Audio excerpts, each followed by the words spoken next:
नमस्कार साथियों। Daily IAS academy के यूट्यूब प्लेटफॉर्म पर एक बार फिर आपका स्वागत है। आज हो गया आपका इंतजार खत्म कि फॉर्म भरने की तारीख शुरू हुई और विज्ञापन की जो शर्तें थी वो अभी तक आपके सामने नहीं आई। ये चिंता थी दिन भर आपके मन में, लेकिन आयोग ने वो भी घोषित कर दिया फॉर्म भरने की तारीख को। तो फॉर्म भरने की तारीख को लेक्चरर के लिए जो भी शर्तें नियम बताए हैं आयोग ने और जितने पदों पर विज्ञापन दिया है और जो लोग उस फॉर्म को भर सकते हैं, जो लोग नहीं भर सकते, किसी विशेष विषय को भरने के लिए क्या जरूरी है और क्या कोई व्यक्ति एक से ज़्यादा विषयों में लेक्चरर बन सकता है या नहीं बन सकता, और हमारे जो सर्टिफिकेट हैं वो कब तक होने चाहिए, क्या बिना बीएड के भी बिना पीजी के भी हम इन फॉर्म को भर सकते हैं, क्या कोई ऐसी छूट है, आयु संबंधी कितनी छूट दी गई है, किस कैटेगरी को फॉर्म भरने में कितने फी देनी होगी और क्या होगा चयन का तरीका, उन सब पर बात करेंगे। और बात करेंगे स्क्रीनिंग एग्जाम को लेकर के, जो घोषणा हुई है कि screening exam as it is लागू कर दिया गया है। जो आप लोगों का संशय था वो खत्म हो गया है।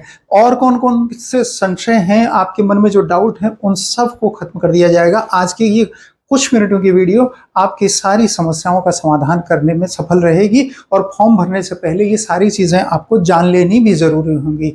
लेकिन ये बात शुरू करें इससे पहले ये कहना जरूरी है, हमने जैसा कि पिछली दोनों बार लेक्चरर के लिए जब एक कंप्लीट इंट्रोडक्शन की वीडियो बनी थी उसमें भी कहा था कि एनसीटीई की गाइडलाइन के अनुसार स्क्रीनिंग परीक्षा नहीं हट सकती है और समूह ग श्रेणी में होने के कारण इसमें साक्षात्कार नहीं होगा, ऐसा हमने कहा था और वो बात स्पष्ट हो गई। और जब अब 613 पदों का विज्ञापन की विज्ञप्ति जारी हुई तो उसमें भी हमने बताया था, ये देखें दोनों वीडियोज आपके सामने।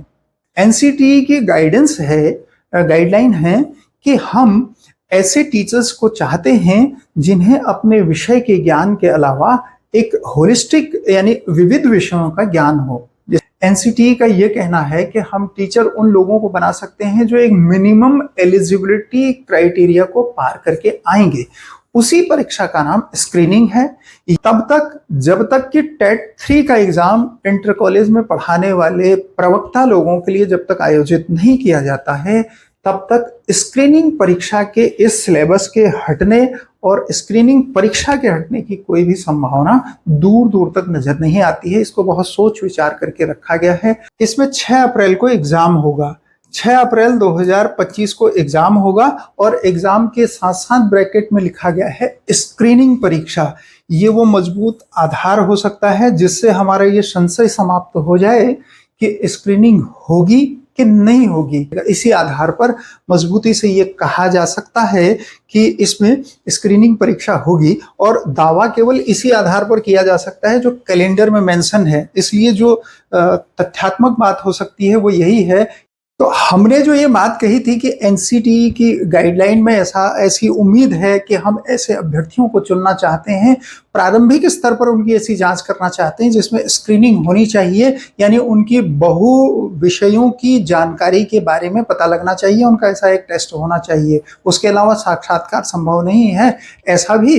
तो ये दोनों ही बातें बहुत ऑथेंटिक तरीके से जो हमने कही थी और जो पिछली बार हमने जस्ट अभी जब 613 पदों की विज्ञप्ति जारी हुई उसमें कहा गया था कि 6 अप्रैल को जो परीक्षा होनी है उसमें ब्रैकेट में लिखा गया है कि स्क्रीनिंग की परीक्षा होनी है। तो वो सारे संशय हो गए खत्म।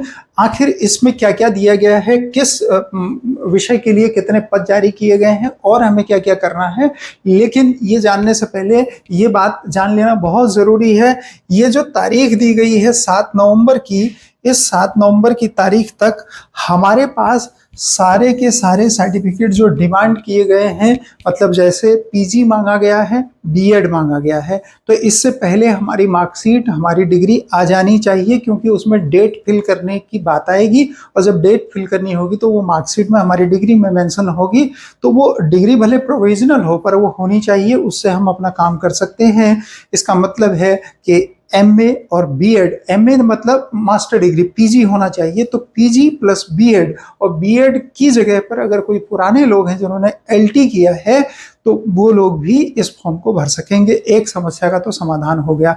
और दूसरा ये कि जो हमारे आयु जाति प्रमाण पत्र हैं, आय प्रमाण पत्र हैं, बाकी जितने प्रमाण पत्र हैं वो इस तारीख को 7 नवंबर 24 को वैलिड होने चाहिए, इनवैलिड नहीं होने चाहिए। वो स्थायी निवासी प्रमाण पत्र यानी डोमिसाइल सर्टिफिकेट भी हो सकता है।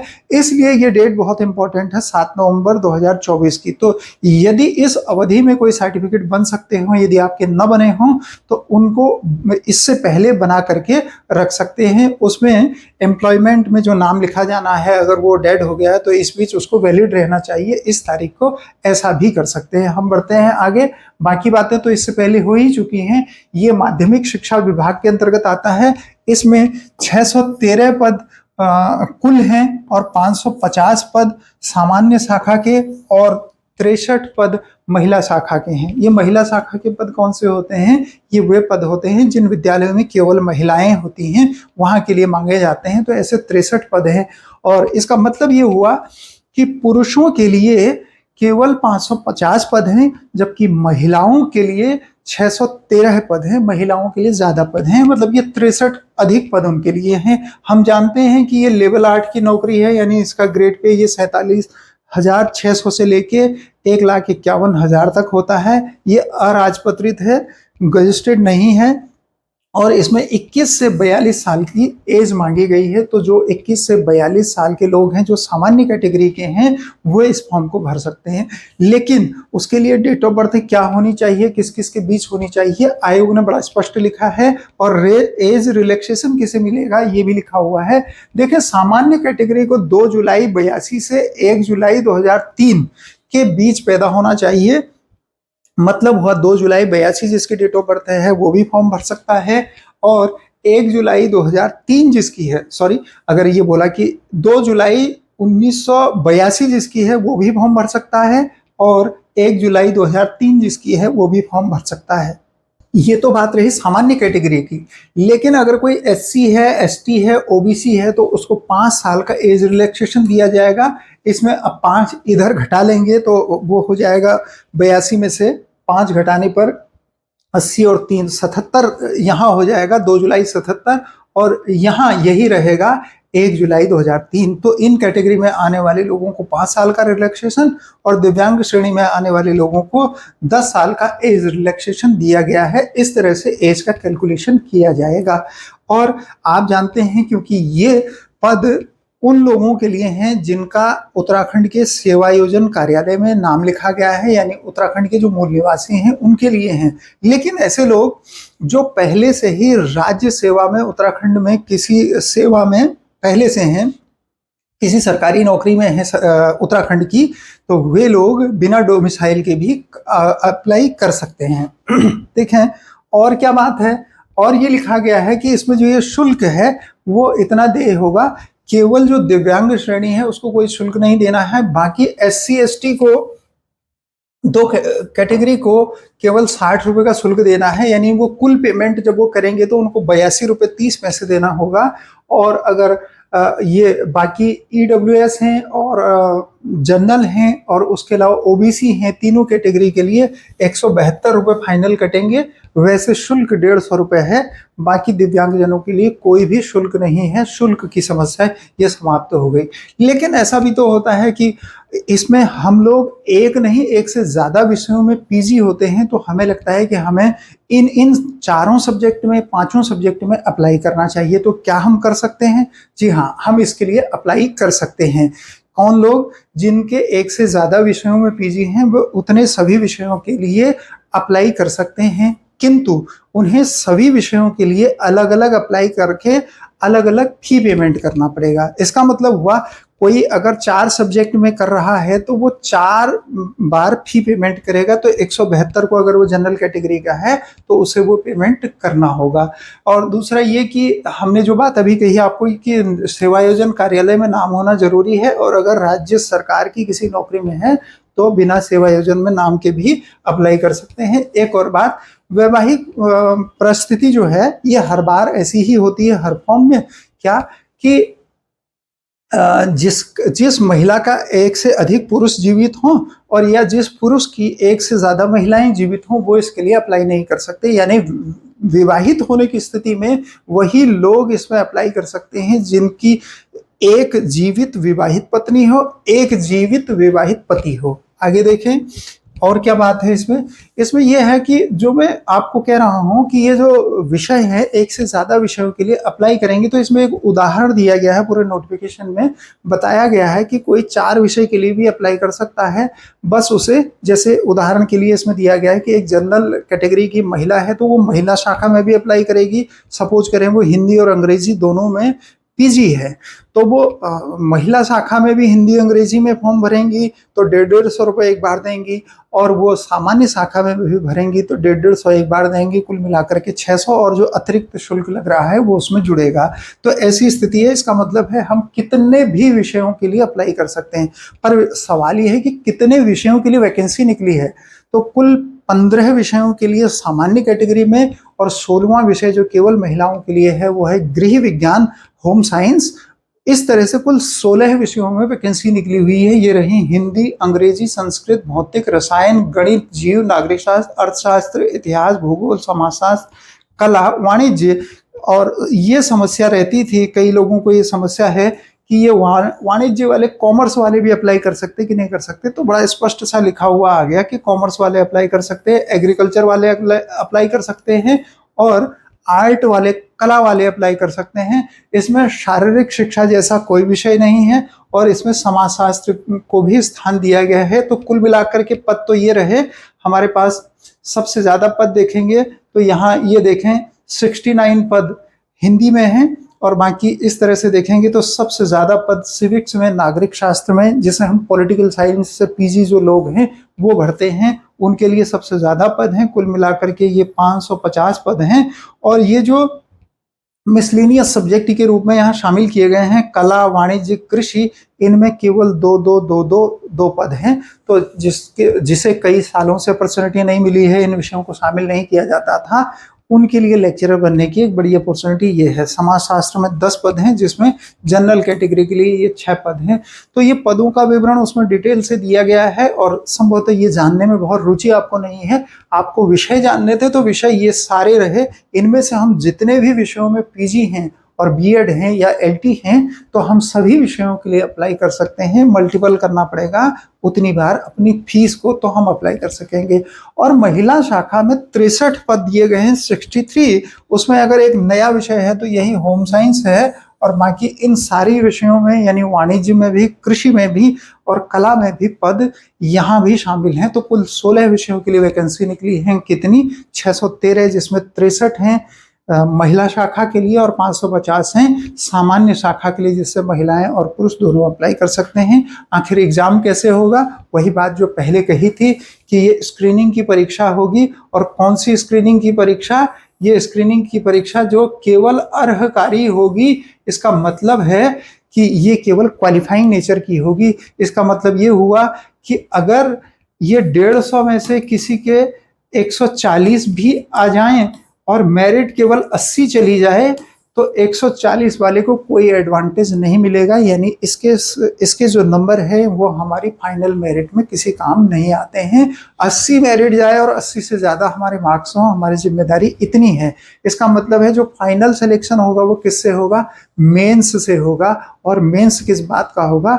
हमारे सब्जेक्ट का होगा। उसके बारे में यहाँ लिखा गया है कि यह लिखित परीक्षा होगी। और इस लिखित परीक्षा से दिमाग में ये भ्रम नहीं बनाना है कि इसमें हमें डिस्क्रिप्टिव लिखना होगा। लिखना नहीं है, इसमें स्पष्ट लिखा गया है कि ये वस्तुनिष्ठ होगी, ऑब्जेक्टिव ही होगी, और इसे लिखित परीक्षा कहा गया है। यानी फाइनल मेरिट जिससे बनेगी वो है। और उसमें क्या होगा? हमारे सब्जेक्ट के ये 200 प्रश्न होंगे, और इसके लिए 200 अंक होंगे, और टाइम 3 घंटे होगा, जबकि स्क्रीनिंग परीक्षा का टाइम 2 घंटे है, और इसमें 150 नंबर है। और जैसा सिलेबस पिछले साल का था वैसा का वैसा ही दे दिया, जिसकी वजह से अभी तक हमने अपनी पेडागोजी की क्लासेस शुरू नहीं की थी, क्योंकि पेडागोजी का सिलेबस ऐसा लगता है कि उसमें कुछ चेंजेस होने चाहिए थे जो नहीं हुए।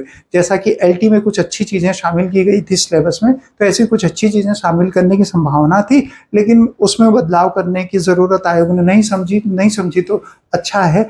लेकिन अगर आप कंप्लीट कोर्स से हमारे जुड़ना चाहते हैं तो नीचे ऐप का लिंक दिया है डिस्क्रिप्शन बॉक्स में, उसे डाउनलोड कर लें। वहाँ कंप्लीट कोर्स अवेलेबल है जिसमें पूरे ये स्क्रीनिंग की 150 नंबर की तैयारी कराई जा रही है। उसमें आपके टेस्ट भी कराए जा रहे हैं, सब्जेक्ट वाइज टॉपिक वाइज सारी चीज़ें, तो वहाँ से भी जुड़ सकते हैं। आइए देखें और क्या है इसमें।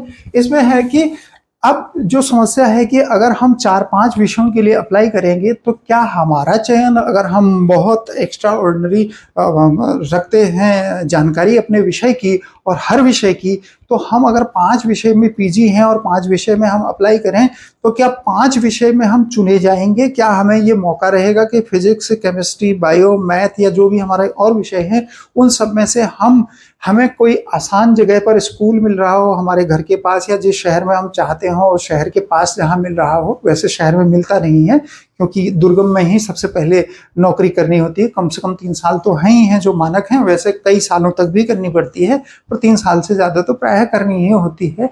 लेकिन हम अपनी मनपसंद की जगह पर जाना चाहें और वो विषय वहाँ पर खाली भी हो, तो क्या ऐसी संभावना है कि हम अपने मनपसंद के उन 5 सब्जेक्ट में सिलेक्शन ले लें और किसी एक को ऑप्ट करके अपने मनपसंद का स्कूल ले लें? तो इसका उत्तर लिखा गया है नहीं। हमें ये स्क्रीनिंग क्वालिफाई करने के बाद अपनी प्रेफरेंस मेंस के लिए भरनी होगी कि हम सबसे ज़्यादा प्रेफर किसे कर रहे हैं। तो टॉप में जो हमारी प्रेफरेंस है, अगर उस सब्जेक्ट की मेरिट में हम आ जाते हैं तो हमें उसमें ले लिया जाएगा, और उसके बाद जो भी सब्जेक्ट हमने भरे होंगे उनमें से किसी में हमें नहीं लिया जाएगा। अगर हम उस पहले सब्जेक्ट की मेरिट में शामिल नहीं होते, उदाहरण के लिए समझें कि फिजिक्स में 92 मेरिट जाती है, वैसे तो जाएगी नहीं, मान लें 200 का है तो हमने माना कि 92 मेरिट जाती है और हम उसमें 91 लाते हैं, फिजिक्स हमारे हाथ से चूक गया और बायोलॉजी में बचा और बायोलॉजी में 102 मेरिट जाती है, तो बायोलॉजी में हमारे 103 नंबर हैं। इसका मतलब है कि हमारा सिलेक्शन बायोलॉजी में हो जाएगा। और अगर उसके बाद हमने केमिस्ट्री ऑप्शन भरा है और केमिस्ट्री में मेरिट 95 गई और हमारे 96 नंबर हैं, तो हमारा सिलेक्शन केमिस्ट्री में नहीं होगा, बावजूद इसके कि हमारे नंबर मेरिट से ऊपर थे। क्योंकि हमने अपनी पहली प्रेफरेंस बायोलॉजी को भरा है, इसलिए हमें जहां भी मिलेगा बायोलॉजी के टीचर बनने का मौका मिलेगा। ये उदाहरण था, आप इसको किसी भी विषय के साथ लागू कर सकते हैं। ये बात यहाँ लिखी है, ये लिखा है कि वरीयतानुसार एक ही पद के सापेक्ष चयन किया जाएगा, अर्थात किसी अभ्यर्थी को एक से ज्यादा पद पर चयन होने के पश्चात अन्य पदों से उस अभ्यर्थी का चयन नहीं किया जाएगा। ये इसका एक्सप्लेनेशन रहा, ऐसा होगा इस बार। और ये पूरा सिलेबस रहा जो हम देखना जानना चाहते थे, क्या स्क्रीनिंग में क्या है।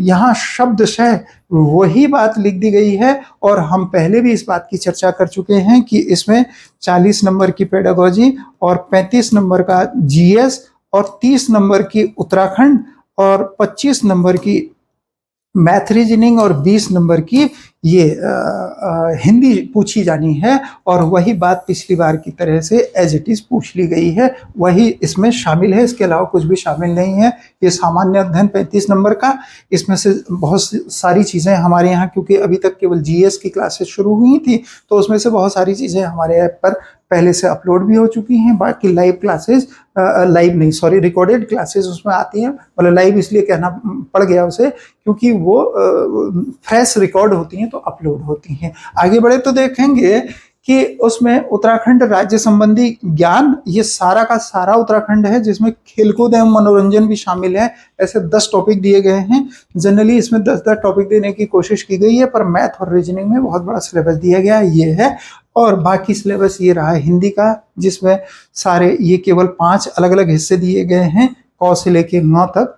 ये इन सारे टॉपिक पर हमसे 150 नंबर की स्क्रीनिंग की बात पूछी जाएगी और उसके बाद होगी मेंस की परीक्षा। और मेंस का मतलब आपको बता दिया कि हमें एक से ज्यादा विषय में देने का मौका तो मिल सकता है, पर चयन केवल एक विषय में लेने का मौका मिलेगा और वो डिपेंड करेगा कि हमने अपनी प्रेफरेंस कौन सी भरी है। एडवांटेज तो है उन लोगों को जिन्होंने पीजी एक से ज्यादा सब्जेक्ट में किया है, पर एक से ज्यादा सब्जेक्ट में सेलेक्ट होने का मौका नहीं है। हम सेलेक्ट होंगे किसी एक सब्जेक्ट में हो सकते हैं, पर हमारे लिए ऑप्शन खुले हैं, जितने सब्जेक्ट में हम पीजी हैं उतने सारे सब्जेक्ट की मेरिट में हम पार्टिसिपेट कर सकते हैं। तो ये सारी जानकारी, इससे संभवतः सारे प्रश्नों के उत्तर आपको मिल गए होंगे। राज्य के बाहर के लोग इसमें अप्लाई नहीं कर सकते, जैसा कि आप जानते हैं कि इसके लिए डोमिसाइल चाहिए, और ऐसे लोग जो अपियरिंग हैं वो भी नहीं कर सकते। अगर उनका इस दी हुई डेट तक 7 नवंबर 2024 तक रिजल्ट नहीं आता है तो वो भी नहीं कर सकते। अगर आपको इसके बाद भी कोई डाउट हो तो आप कमेंट्स में लिखिएगा, हमारी तरफ से उसका उत्तर आएगा। और हम मिलते हैं आपको अगले एक इम्पॉर्टेंट किसी टॉपिक के साथ। तब तक के लिए थैंक यू सो मच।